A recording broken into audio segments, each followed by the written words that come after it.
주식은 왜 매도하고 며칠 뒤에 출금할 수 있는 거야? 코인은 팔면 바로 쓸 수 있단 말이야. 주식 시스템이 좀 구린 거 아니야? 나도 처음엔 그렇게 생각했어. 근데 이거 파보니까 완전 다른 이야기더라.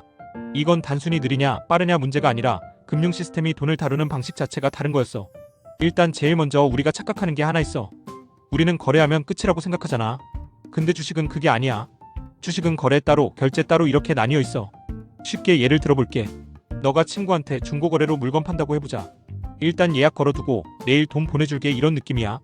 지금 주식시장이 딱 그 구조야. 너가 주식을 팔면 누군가는 그걸 사. 근데 그 순간에 바로 돈이 오고 가는 게 아니라 이 사람 진짜 돈 있는지 주식 제대로 넘어갔는지 이런 걸 중간에서 확인하는 과정이 있어. 이걸 해주는 게 증권사, 거래소, 청산기관 이런 애들이야. 그래서 구조가 어떻게 되냐면 일단 거래하고 나중에 정산한다 이거야. 이게 우리가 말하는 T+2야. 거래하고 이틀 뒤에 완전히 끝나는 구조. 근데 여기서 진짜 중요한 포인트 하나. 이게 기술이 부족해서 느린 게 아니야. 일부러 이렇게 만든 거야. 왜냐면 금융시장은 사고 한 번 나면 그냥 끝이거든. 누가 돈 못 주면 시스템 꼬이면 거래 막히면 시장 전체가 흔들릴 수 있어. 그래서 금융 시스템은 항상 이렇게 생각해. 느려도 되니까 확실하게 하자. 이게 주식시장의 기본 철학이야. 반대로 코인을 보자. 코인은 완전히 달라. 코인은 거래하면 바로 끝이야. 블록체인에 기록되면 그게 끝이거든. 중간에 누가 확인해주고 보증해주고 이런 게 없어. 그냥 거래와 결제가 동시에 일어나. 그래서 우리가 느끼기에 코인은 엄청 빠른 거야. 근데 여기서 사람들이 많이 착각해. 코인이 더 좋은 시스템 아닌가? 이렇게 생각하는데 그건 절반만 맞는 말이야. 코인은 그냥 책임을 개인한테 넘긴 시스템이야. 주식은 문제 생기면 시스템이 막아주고 중간에서 조정해주고 이런 장치가 있는데 코인은 잘못 보내면 끝이고 해킹당하면 끝이고 문제 생겨도 책임질 곳이 없어. 대신 빠른 거지. 이걸 한 줄로 정리하면 이거야. 주식은 안전한 대신 느리고 코인은 빠른 대신 위험해. 여기까지 보면 그냥 구조가 다르구나 이 정도인데 진짜 중요한 건 지금부터야. 왜냐면 요즘 주식시장이 점점 코인처럼 변하고 있거든. 원래 전 세계 주식시장은 거의 다 T+2였어. 한국만 그런 게 아니라 미국, 유럽, 일본 다 그랬어. 근데 지금 변화가 생기고 있어. 미국이 T+1으로 바꿨거든. 이거 그냥 작은 변화 같지? 근데 이건 금융 시스템이 방향을 바꾼 사건이야. 왜 바꿨을까? 편하게 해주려고? 아니야. 위험해서 바꾼 거야. 여기서 하나 질문 던져볼게. 느린 게 더 안전한 거 아니야? 보통은 그렇게 생각하잖아. 근데 금융에서는 반대 상황이 생겼어. 느린 게 오히려 더 위험해진 순간이 있었거든. 그 사건이 뭐냐면 2021년 게임스탑 사태야. 개인 투자자들이 몰려들면서 주가가 폭등하고 거래량이 말도 안 되게 터졌어. 근데 문제는 그 다음이었어. 거래는 이미 됐는데 돈은 아직 안 들어온 상태였던 거야. 이게 무슨 말이냐면 시장에는 거래가 쌓여 있는데 실제 돈은 아직 안 움직인 상태였던 거야. 이 상태에서 가격이 급등락하니까 증권사 입장에서 무슨 생각이 들겠어. 이거 돈 못 받는 거 아니야? 실제로 그 상황이 터졌어. 대표적으로 로빈후드. 고객들은 계속 매수하는데 결제는 아직 안 끝났고 청산기관은 증거금 더 내놔 이렇게 요구한 거야. 결국 어떻게 됐냐? 매수 버튼을 막아버렸어. 이게 시장에 엄청 큰 충격을 줬어. 사람들이 깨달은 거야. 이 느린 결제 시스템이 오히려 리스크를 키우고 있었구나. 그래서 나온 결론이 뭐냐면 빨리 끝내자였어. 거래하고 빨리 정산하면 그 사이에 쌓이는 리스크도 줄어드니까. 그래서 미국이 T+1으로 바꾼 거야. 여기서부터 진짜 중요한 이야기가 시작돼. 이 변화는 단순히 편해지는 게 아니라 돈이 움직이는 속도를 바꾸는 변화야. 그리고 속도가 바뀌면 돈 버는 방식도 같이 바뀌어. 자, 이제 진짜 중요한 얘기 들어간다. 많은 사람들이 이렇게 생각해. T+1이 되면 편해지는 거 아니야? 틀린 말은 아닌데 핵심을 놓친 거야. 이건 편의성 문제가 아니라 시장 속도가 바뀌는 문제야. 속도가 바뀌면 뭐가 달라질까? 일단 가장 먼저 바뀌는 건 돈의 회전이야. 예전에는 주식 팔면 이틀 묶였잖아. 그래서 한번 거래하면 다음 기회까지 시간이 있었어. 물론 재매수는 가능하지만 출금이나 해외 투자는 불가했어. 근데 T+1이 되면 다음날 바로 다시 들어갈 수 있어. 이게 무슨 뜻이냐면 같은 돈으로 더 많이 거래할 수 있다는 거야. 그래서 거의 무조건 생기는 변화가 있어. 거래량 늘어나고 단타 늘어나고 시장 속도가 빨라져. 여기까지는 다들 좋아 보이지. 기회 많아지는 거 아닌가? 이렇게 생각할 수 있어. 근데 진짜 중요한 건 그 다음이야. 변동성이 커져. 돈이 빨리 들어오고 빨리 빠져나가니까 시장이 훨씬 예민해져. 오를 때 더 빠르게 오르고 떨어질 때 더 빠르게 떨어져. 여기서 사람들이 또 착각해. 유동성 늘어나면 좋은 거 아닌가? 맞는 말이긴 한데 절반만 맞아. 진짜는 이거야. 게임 속도가 빨라지는 거야. 예전에는 틀려도 버틸 시간이 있었고 생각할 여유가 있었는데 이제는 틀리면 바로 손실로 이어져. 그래서 이 질문이 나오지.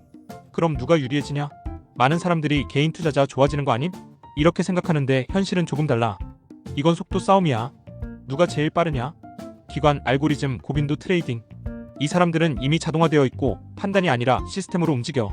반대로 개인은 정보도 느리고 판단도 느리고 감정도 개입돼. 그래서 결론은 이거야. 속도로 이기려고 하면 거의 진다. 여기서 진짜 중요한 이야기 하나 나온다. 돈은 어디서 나오냐? 이걸 이해하면 투자 관점이 완전히 바뀌어. 많은 사람들이 유동성 늘어나면 돈도 늘어난다고 생각하는데 아니야. 돈은 늘어나지 않아. 그냥 더 빠르게 이동할 뿐이야. 그럼 그 돈은 어디로 가냐? 항상 흔들리는 쪽에서 덜 흔들리는 쪽으로 가. 개인 투자자 행동을 보면 더 명확해. T+1이 되면 더 자주 사고, 더 자주 팔고, 더 자주 판단하게 돼. 근데 사람은 반복할수록 실수를 더 많이 하거든. 특히 손실 보면 빨리 복구하려 하고, 수익 나면 더 벌려고 욕심내고. 이게 반복되면 거래 횟수 늘어나고 결국 수익률은 떨어져. 그래서 시장에서 이런 말이 있어. 많이 거래할수록 돈을 잃는다. 이게 T+1 환경에서는 더 강해질 가능성이 커. 그럼 반대로 누가 돈을 버냐? 기준 있는 쪽이야. 기관이나 알고리즘은 언제 사고 언제 팔지 이미 정해져 있어. 그래서 개인이 공포에 팔 때 받아주고 욕심에 살 때 넘겨. 이 구조가 계속 반복돼. 그래서 한 줄로 정리하면 시장이 빨라질수록 개인은 더 바빠지고 기관은 더 유리해져. 여기까지 이해했으면 이제 진짜 중요한 포인트 하나 더 보자. 이런 변화가 생기면 항상 제일 먼저 돈 버는 쪽이 있어. 개인도 아니고 기관도 아니야. 구조를 운영하는 쪽이야. 대표적으로 증권사야. 생각해보면 간단해. 사람들이 더 자주 사고 팔면 누가 제일 이득일까? 거래를 중개하는 쪽이야. 예전보다 거래 횟수가 늘어나면 그만큼 수익이 쌓여. 요즘 수수료 무료 많잖아. 그래서 증권사 돈 못 버는 거 아니야? 이렇게 생각할 수 있는데 실제로는 다르게 벌어. 신용거래 이자, 예탁금 운용, 파생상품, 환전 스프레드 이런 데서 돈을 벌어. 거래가 많아질수록 이런 수익이 같이 커져. 글로벌로 보면 이런 흐름이 이미 보여. 찰즈 슈와브 같은 경우 고객 자산이 8조 달러 넘고 금리 올라갈 때 예탁금 운용으로 이익이 크게 늘었어. 국내도 비슷해. 키움증권이나 미래에셋증권 보면 거래량 많을 때 실적이 좋아져. 그래서 투자 관점에서 중요한 포인트 하나 나온다. 어떤 종목 살까보다 누가 구조적으로 돈을 버냐를 보는 게 중요해. 이게 훨씬 안정적인 방향이야. 그리고 하나 더. 거래소나 시스템 기업. 시장 속도가 빨라질수록 서버, 데이터 처리, 주문 속도가 엄청 중요해져. 0.1초 늦으면 돈이 날아갈 수 있거든. 그래서 글로벌 거래소들은 계속 시스템 투자 늘린다. 나스닥 같은 회사도 단순 거래소가 아니라 기술 기업이야. 데이터랑 인프라로 돈 벌어. 이게 의미하는 게 뭐냐면 시장이 빨라질수록 플랫폼이 돈을 번다는 거야. 자, 이제 우리한테 제일 중요한 질문. 그래서 한국은 어떻게 될까? 결론부터 말하면 한국도 결국 이 방향으로 갈 가능성이 높아. 이미 미국이 바꿨고 글로벌 기준이 바뀌고 있으니까. 근데 여기서 중요한 포인트 하나. 한국은 개인 투자자 비중이 엄청 높아. 이게 무슨 뜻이냐면 시장이 더 감정적으로 움직일 수 있다는 거야. 그래서 T+1이 되면 변동성이 더 커질 가능성이 있어. 특히 테마주나 중소형주 쪽은 더 거칠어질 수 있어. 이걸 기회로 볼 수도 있고 위험으로 볼 수도 있어. 근데 대부분 사람들은 기회로만 봐.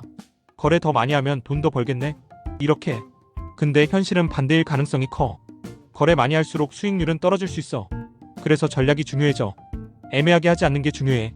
단타할 거면 확실하게 단타, 장투할 거면 확실하게 장투. 중간이 제일 위험해. 그리고 현금이 중요해. 기회는 많아지는데 준비 안 되어 있으면 못 잡거든. 마지막으로 이거 하나만 기억해. 속도로 이기려고 하지 마. 그건 이미 진 게임이야. 대신 선택적으로 움직여. 이게 진짜 돈 버는 방식이야. 그래서 핵심 한 줄만 다시 말해줄게. T+1은 편해지는 게 아니라 돈의 속도가 빨라지는 변화야. 그리고 그 속도 속에서 돈을 버는 사람은 많이 거래하는 사람이 아니라 정확하게 움직이는 사람이야. 이거 이해하면 시장 보는 눈 진짜 달라질 거야. 도움이 됐다면 구독, 좋아요도 눌러줘.